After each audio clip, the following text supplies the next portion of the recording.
Hi, this is Laura from Lyman Joy. I'm an avid budgeter on a journey to help others become debt-free and find financial freedom. Right now, the average American has $101,000 in consumer debt. This is a 5.8% increase from the previous year per the Expedient Q3 report. And if you're anything like I was, living paycheck to paycheck, barely able to pay my minimum payments or not able to even pay those, then go ahead and stick around as I give you 7 tips on how you can find financial freedom and become debt-free. The first thing you're going to do is list out all your monthly expenses. Let's start with bills. You're going to go ahead and list those from the 1st of the month to the 30th of the month. And you're going to write everything from rent and mortgage to your electricity, your water bill, your car payment, your credit card payments, and even your student loans. Write down exactly how much comes out every single month and when it comes out. After you get that completed, then go to your expected expense sheet. Go ahead and just get a lined piece of paper and write out here things you plan to spend. So these would be things like groceries, gasoline, the $10 Starbucks run you do every Friday. Yep, if you plan to spend it, you need it on that sheet. Now that you know exactly what you have planned, you need to be able to track that for the next 30 days. And there's a few different apps that help us do that. The first one that's really good as an overall app is Mint. This one's good for just tracking your expenses, and it's really good for the person who wants an overall picture. The second one that's really good for beginners is called Goodbudget. This one makes it simple and easy to track those expenses. And the one that I use is EveryDollar by Dave Ramsey. This one's tried and true by hundreds of thousands of people, and this one links to your bank account. And what's nice about this is, even if I forget to write it down, when I go ahead and do those expense tracking and I go on there, that expense is on there because it links to my bank account and it uploads. Then I can take that, drag and drop it in the right category. So every dollar is accounted for. But whatever works for you, go ahead and do that. You just need to track every single penny and see where it's going and where it's coming so that you can make the right plan that fits for you. Okay, the third thing I want you to do is list your debts. And these are all your debts and their amounts and their interest. And I'm not talking about your mortgage or a really low interest rate you have on a car or a personal loan. I'm talking about the high interest rates that making you go farther and farther into debt every single month. List them all out because we're going to need to know them to see if the Avalanche method or the Snowball method is best for you later on. Then, number 4, I need you to go ahead and look at all of those sheets, the expenses, the bills, and the debts, and I need you to eliminate all unnecessary things. These are the Starbucks runs, so going out to eat, maybe going to the movies. It's time for a moment to pause on those things so that later on you can do them with more financial freedom, which will make them more enjoyable in the long run. So right now, none of that. The next thing I need you to do is I need you to look around your house. See what you can sell to get some money to throw at that debt so that you can push forward on paying that off as fast as possible. You know, for instance, look in your kitchen. Do you really need 3 crock pots? Or how about the blender that's in the cupboard that you've never used in the last 2 years? You know, or the closets that you can barely close that have all the things that maybe you can sell?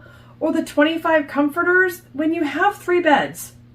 I don't know what it is for you, but whatever it is, go out and look around your house and sell that and take that money and throw it towards your debt so you can become financially free faster. Okay, number 5, consolidation.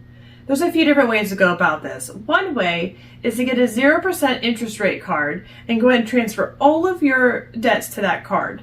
Now there is usually like a 3% transfer fee, but that's way less than your 29% interest rate on your credit card. So that could be an option. A second option could be going to your local bank or credit union and asking for a personal loan with a small, low interest rate. And lastly, you could also use a debt consolidation program. Now be careful of these, making sure that they're tried and true and vetted, as there is scammers out there. But if you find a good one, that could be an option too. Do know that these things can ruin your credit, but if you're in this much debt, you might already be there anyway, and there's always room in the future to rebuild your credit.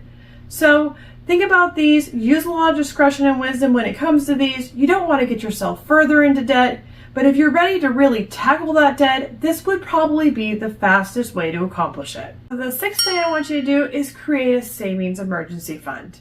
So this is really usually around $1,000, and it's really important for your debt journey to have this. I mean, things are going to happen. The dishwasher's going to leak. You're going to get a flat tire. Maybe a medical expense pops up. You don't want to go back into debt to pay for these things or to really lose your motivation for your debt payoff journey. You need to have that funds set aside to be able to use if you need to use them. So go ahead and take all that money that you got from selling things around your house or that you cut out expenses and go ahead and create that $1,000 emergency fund, and then you're ready to start your debt journey. Number 7, now you need to choose between the Snowball method and the Avalanche method. The Snowball method is probably the most tried and true and most psychologically proven to work for many people.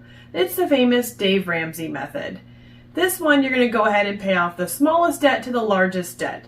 So if you have debts of $50, $200, $400, you're going to pay that $50 one off first, regardless of its interest rate.